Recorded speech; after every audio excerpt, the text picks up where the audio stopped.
has, through his work, written his name, etched his name on steel, and it will remain so forever. Thank you.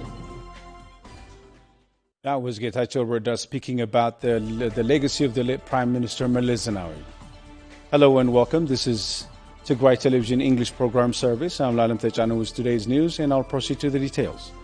Member of Tigray Central Command, Getachew Reda, speaks about the late Prime Minister Meles Zenawi, marking 10 years since his passing. Getachew said that Meles's achievements over the years have been reversed by Abiy Ahmed's government. Getachew, however, stated that the late Prime Minister will be always remembered regardless. Let's take a look. Yes, Meles is passing. Meles passed it 10 years ago. All I can say is the kind of achievements Meles made look easy have now proved to be probably the most intractable and the most difficult and the most elusive ones. Under a reformer Prime Minister, whose knee-jerk reaction towards everything Meles has done was denigration and probably destruction, has landed the country in a situation that no person in their right mind could have imagined, not only 10 years ago, but even 6 years ago. I think that's the kind of yawning gulf Meles's absence has created in Ethiopia. And for those of us who always believed in his leadership, while his leadership is dearly missed, obviously people his detractors seem to realize how larger than life a figure he was. And at the very least, the kinds of things even Abiy Ahmed has now come to terms, come to adopt as his own, like the Renaissance Dam, was the brainchild of Meles Zenawi. Although Abiy himself was saying all kinds of bad things about the Renaissance Dam, but for Meles, it wasn't just about the Renaissance Dam. Everything Ethiopia was famous for, the 20-something years of his reign, have all gone down the drain. And 10 years on, I ask myself whether he could have imagined it. In fact, in a way, he did imagine it. That in the event of some misguided individual taking the mantle of power, the country would go down the drain. And it's very unfortunate. But Meles will continue to shine, whether he is accorded the kind of respect he deserves in Addis Ababa or elsewhere is absolutely immaterial, because Meles has, through his work, written his name, etched his name on steel, and it will remain so forever. Thank you. Earlier today, Tigray University Scholars Association organized a discussion panel on the legacy of Meles Zenawi. The discussion raised the legacy of the late Prime Minister on improving the livelihood of Ethiopians. The panel praised Meles for his tireless commitment in ensuring peace and stability in the Horn. Our reporter Abel Zagabo attended the discussion, and let's take a look at the report. Earlier today, Tigray University Scholars Association held a panel discussion commemorating the passing of late Prime Minister Meles Zenawi 10 years ago. The association said it has organized the event to discuss the legacy of Meles in improving the living condition of millions of Ethiopians.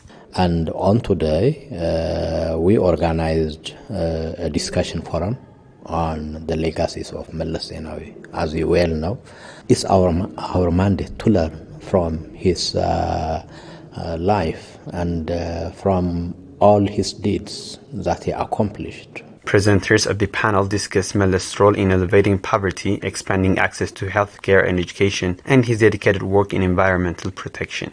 The per capita income of Ethiopia before 3 decades was 120 USD per year. And by now it's more, well, I cannot say by now, but before 2-3 years, it was about 860, 870, so 7 times. Life expectancy of Ethiopia was 41, 42 years. and it has reached about 65 years, and you cannot assure, in order poverty reduction to be as sustainable as possible, you have to invest on the climate also, on the environment, and the African people with one voice have elected Meles Zenawi to stand for the rights of the African people, and he has done his assignment in an excellent way. The presenter stated that Meles' role in ensuring peace across the country was admirable, considering the long-standing civil war in history of the country. They said his efforts have not only created a peaceful country, but also a stable region. What Meles and his comrades did were that Ethiopia was suffering from lack of peace for more than a century. So they created a peaceful situation, and the constitution had a great role in that regard. After that, from the constitution, different policies and strategies were designed, and these policies and strategies in education, in health, the preventive approach, and so on, in peace, security. Ethiopia was a leading country in peacekeeping in Africa, and it was ranked even globally. And it is a result of the policies of Meles Zenawi and the struggle at large. Meles Zenawi has served Ethiopia as a transitional government president from 1991 to 1994 and as a prime minister of the federation for more than 15 years until his death in 2012. Today marks 10 years since the passing of the late Prime Minister Meles Zenawi.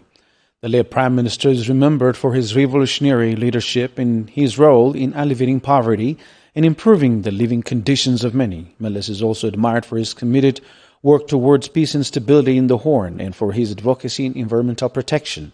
Our reporter, Seblowork Lemma, takes us back in history and looks back at the legacy of the late Prime Minister. Let's have a look.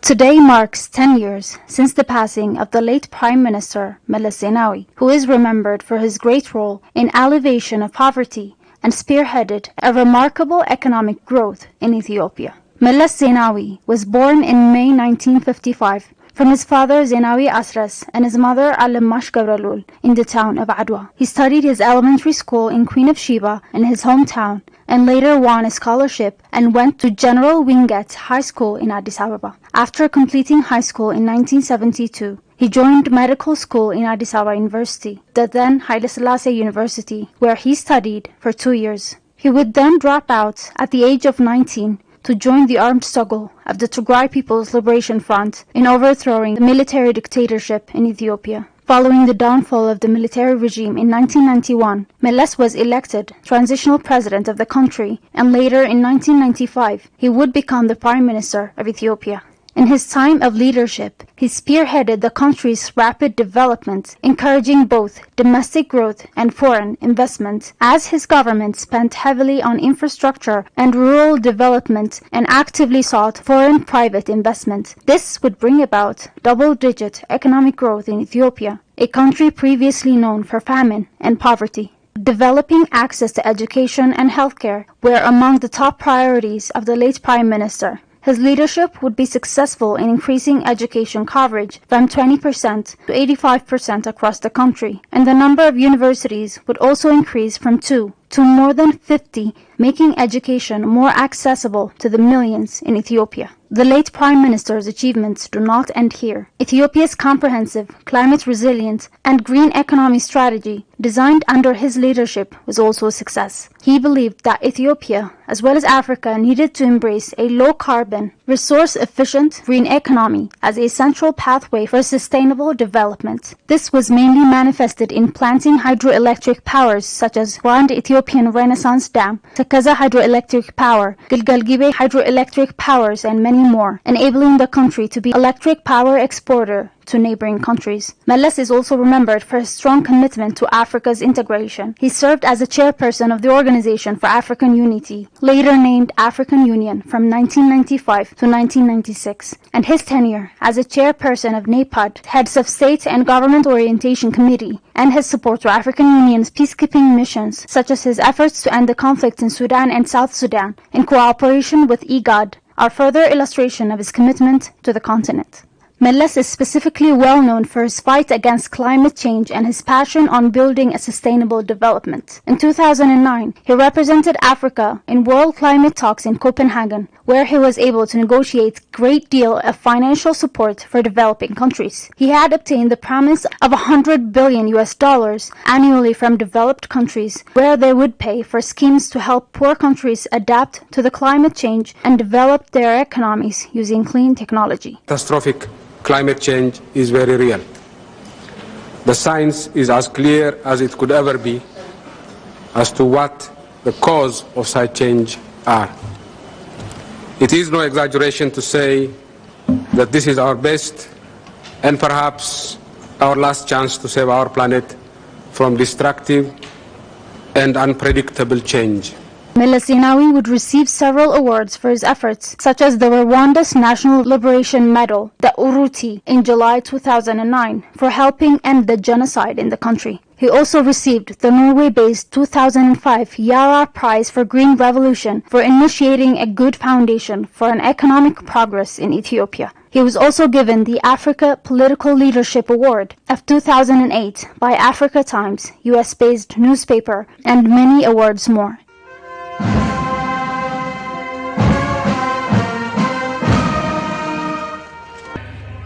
A profoundly sorrowful loss for Ethiopia, for Africa, and for the entire world. We join you in mourning and paying tribute to a great man, a great son of Ethiopia, who is also ours as a continent. Meles Zenawi, the much respected leader among Ethiopians, even 10 years after his death, remains remembered for his remarkable legacies.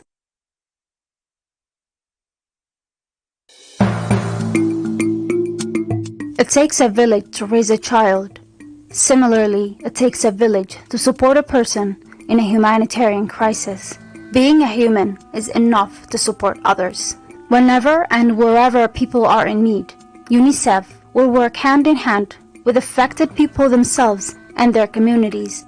Accountability to affected population is key to ensure effective humanitarian response. In Tigray, more than 6 million people, including children, need urgent healthcare, shelter, food, protection, water, education, and much more. Let's come together to advocate and respond to humanitarian action.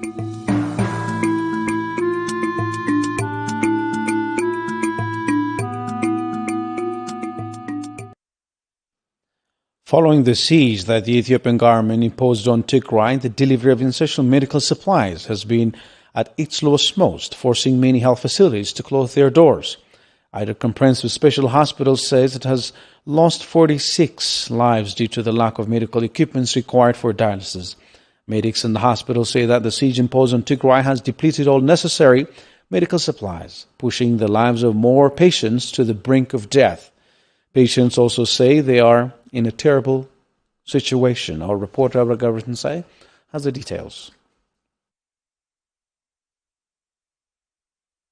Eider Comprehensive Specialized Hospital on Friday reported that 46 kidney patients have lost their lives as the hospital has been forced to suspend dialysis services. The hospital said it was forced to stop providing dialysis services due to the severe lack of essential medical equipment. Medical doctors and health workers at the hospital say the lives of many more are at risk as the equipment remain out of reach. More than 46 patients have died, and we don't know the whereabouts of 10 of our patients. They probably have no access to transportations. It's obvious that death is their fate. The siege on Tigray has brought a suffering to all Tigrayans, but it's worse for kidney patients.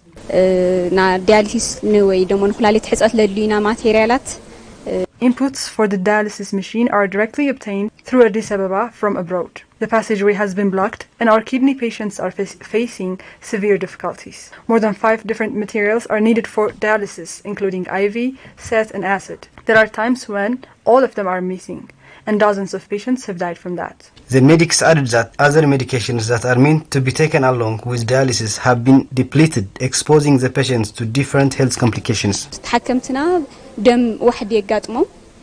Patients become anemic, and they often go to emergency wards. We're losing patients due to lack of oxygen and blood too. They're unable to get medications that are supposed to strengthen their bones, so they get too weak to move and go on about their daily lives. Kidney patients we met in the dialysis center on their part say that they are in a dire situation as they are unable to get dialysis services and their medications. They also say that discontinuation of electricity makes the chance for dialysis very slim. Shortage of medication is our main problem. Lack of money also makes life on dialysis far worse. The cost for dialysis is unaffordable. On top of that, we are unable to access to our bank accounts. I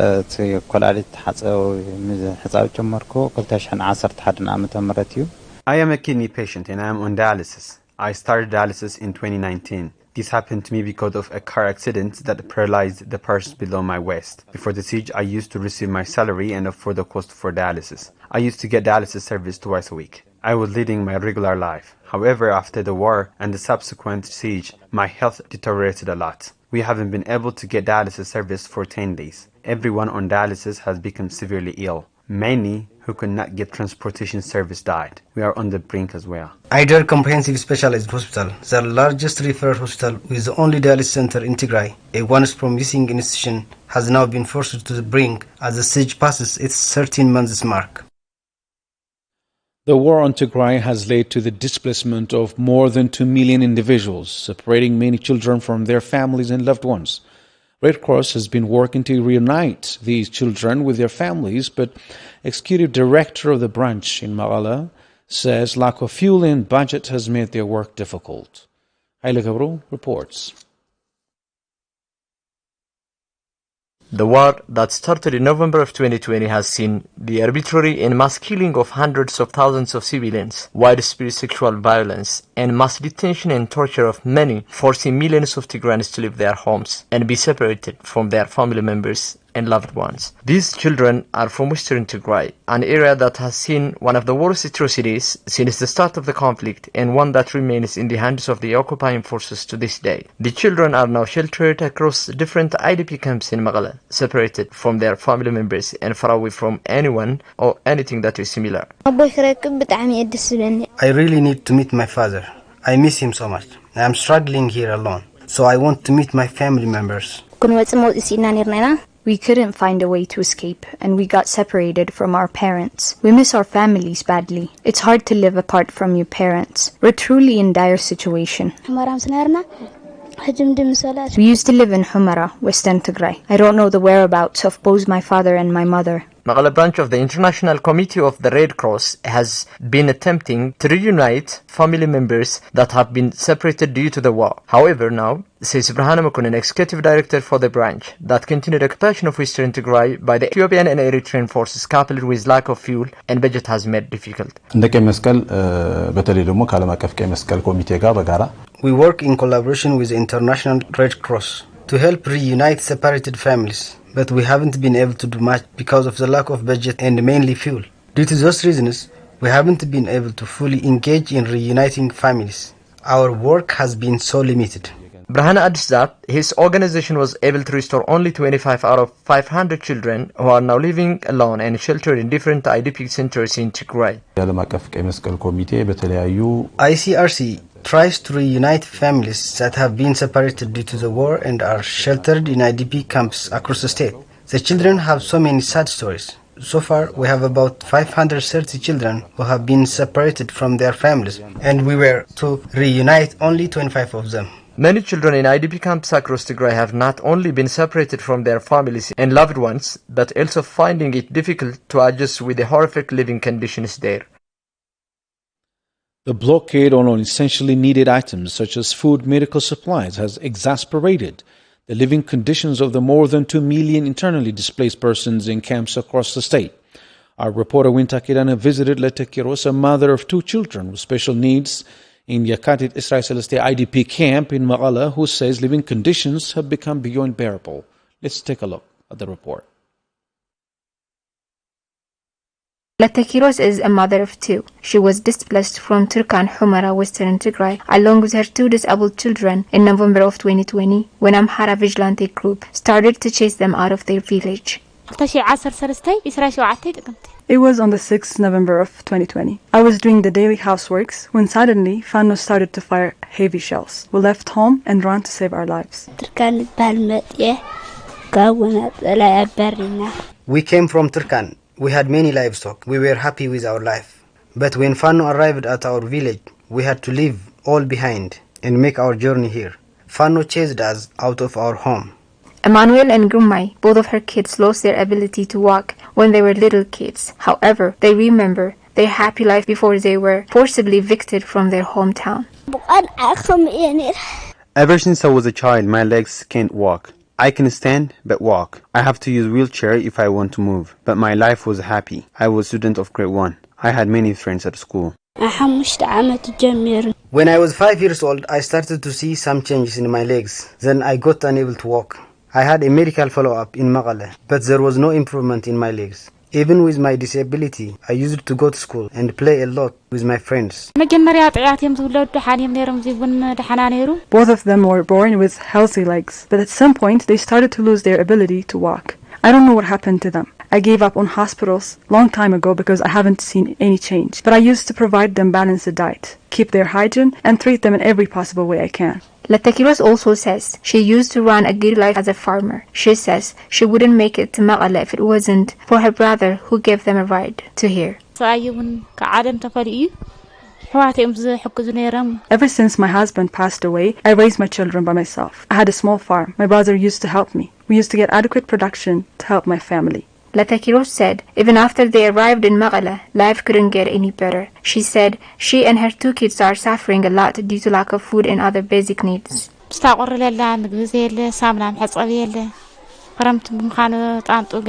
We are really suffering. There is no humanitarian aid, no soap or sanitary items. We barely are managing to survive. Since my kids can only crawl, they need a lot of cleaning. But I'm unable to do that due to lack of sanitary equipment. On the top of all that, the rainy season has brought us additional problems. We're suffering a lot with the breeze and cold, not to mention the mosquitoes bite. Far away from home and their village, IDPs with special needs are suffering a lot due to lack of food and other fundamental needs that are being held across the border of Tigray by the government of Ethiopia. And that's it for today. Thanks for your company. Bye for now.